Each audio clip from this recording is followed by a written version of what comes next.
How to price your home like the #1 real estate agent in your market.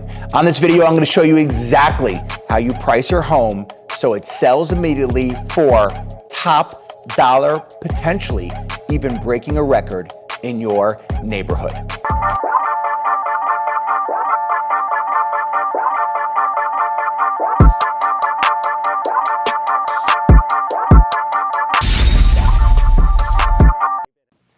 I like Zillow.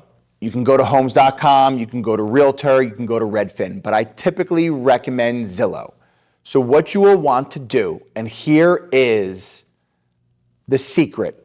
When you're looking at sold homes on Zillow, they pull 3 years worth of data. That's rubbish. That's garbage. That's terrible. You want 6 months to 1 year because the market in your neighborhood has changed substantially in the last 6 months to 1 year. What you do is you go and you click 1 year. And what you're going to want to do is basically put a pin on your house and draw a circle straight around. On Zillow, it has you zooming in and sucking up a 6 to potentially 8 block radius. You don't want to cross over any major intersections. Do you have me so far? Then from there, you're only looking at the sold homes within the last 6 months to 1 year. You want to scoop them all up. What I say to my clients when I'm pricing real estate is you want to think of it like you're making a stew. And with a stew, there's multiple different ingredients. The same thing with your house. What are the ingredients when you make a stew? Well, I picture me putting on an apron. I chop up carrots, I dice up tomatoes. Those are ingredients. What are the ingredients for your house? Number of bedrooms, number of bathrooms, square footage, updates, and amenities. And it's a sliding scale back and forth. Typically, you want to compare your house to similar style homes, right? Ranch style houses, 1 level, colonials or 2 stories, or Victorians or 2 levels. So you would like to get as apples to apples. Once you've grabbed your houses, you're going to adjust back and forth. Example, you look online and there's a house that has a brand new kitchen. So you go like this, "Oh, that house is better than me because I don't have a brand new kitchen." You're right, but they might have an in-ground swimming pool. So you adjust back and forth. What you're trying to do is grab houses that are clearly worse, some that are clearly better, and you're going to go like this.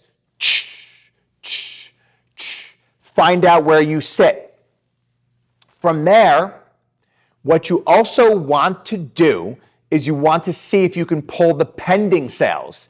The pending sales will actually give you the most recent snapshot of what's trending in your area.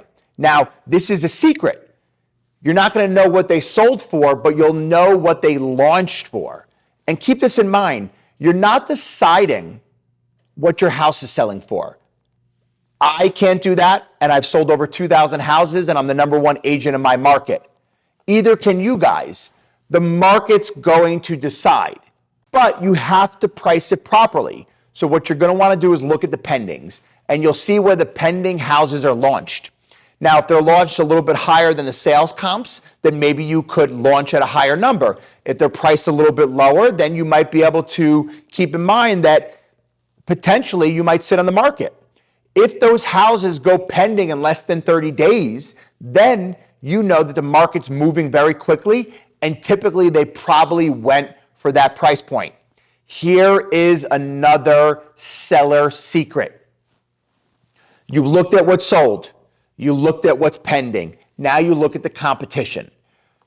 Pull the competition in your 6 to 10 block radius, right in your neighborhood. And if there's nothing over there, potentially you could launch a little bit higher.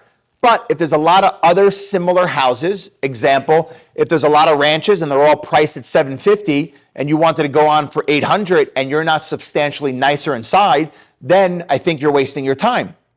A lot of times you have to move yourself price point wise to what's selling in your area. And remember this, and this is what you're going to discuss with your agent. You're choosing a launch number. You're choosing a price to go into the market.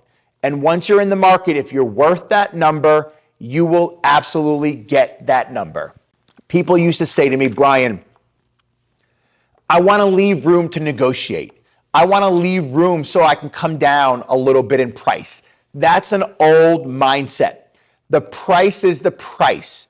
When I walk into a place to purchase a suit, I'm not negotiating with a salesperson. When you walk into your supermarket and you buy bananas and apples and your favorite cereal, you don't go up to pay for the items and negotiate it. The price is the price, and that's where real estate is trending today. And don't be afraid. If your house is worth more, you will get it. Choose a realistic launch number to put it into the market. I'll see you guys on the next video, and safe selling.